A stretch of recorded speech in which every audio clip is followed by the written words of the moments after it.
ഉദാഹരണം പറയാം. ഒരു ഉറുക്കുണ്ട് കൈമല്. ഓൻ വിശ്വസിക്കുന്നത് ഈ ഉറുക്ക് കെട്ടിയാൽ എനിക്ക് രോഗം വരൂല എന്നാണ്. ഈ ഉറുക്കുണ്ടെങ്കിൽ ആക്സിഡന്റ് സംഭവിക്കൂല എന്നാണ്. ഈ ചരടുണ്ടെങ്കിൽ എനിക്ക് വേറെ ബുദ്ധിമുട്ടൊന്നും വരൂല എന്നാണ്. ഈ വിശ്വാസത്തിലാണ് ആരെങ്കിലും മരിച്ചു പോയതെങ്കിൽ അവന് ഇസ്തിഗ്ഫാർ പാടില്ല എന്നാണ്. അല്ലാഹുവേ പുറത്തു കൊടുക്കണേ പറഞ്ഞൂടാ. കാരണം അല്ലാഹു ഒരിക്കലും പൊറുക്കൂല എന്ന് ഖുർആനിൽ അല്ലാഹു അറിയിച്ച കൊടും പാതകമാണ് ഒരു ചരടാണെങ്കിലും. നരകത്തിലാണ്.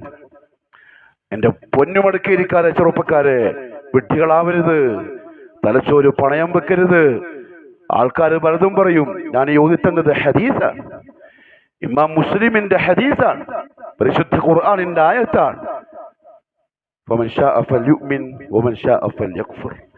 ഖുർആനും ഹദീസിനെയും പ്രമാണമാക്കുന്നവരുണ്ടെങ്കിൽ സ്വീകരിച്ചോളിൻ. ഇല്ലേ, ഇനിയും നമ്മുടെ ഇമാമും നമ്മുടെ ഖത്തീബും നമ്മുടെ ഖാദിയും പറഞ്ഞതേ സ്വീകരിക്കുള്ളൂ.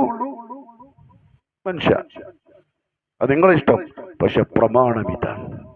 അതുകൊണ്ട് തൗഹീദ് മുറുകെ പിടിച്ചോളിൻ.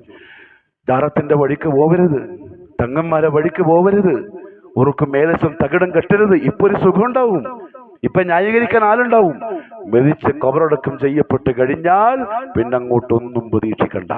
അള്ളാഹു മനസ്സിലാക്കാൻ തൗഫീഖ് നസീബാക്കി തരട്ടെ.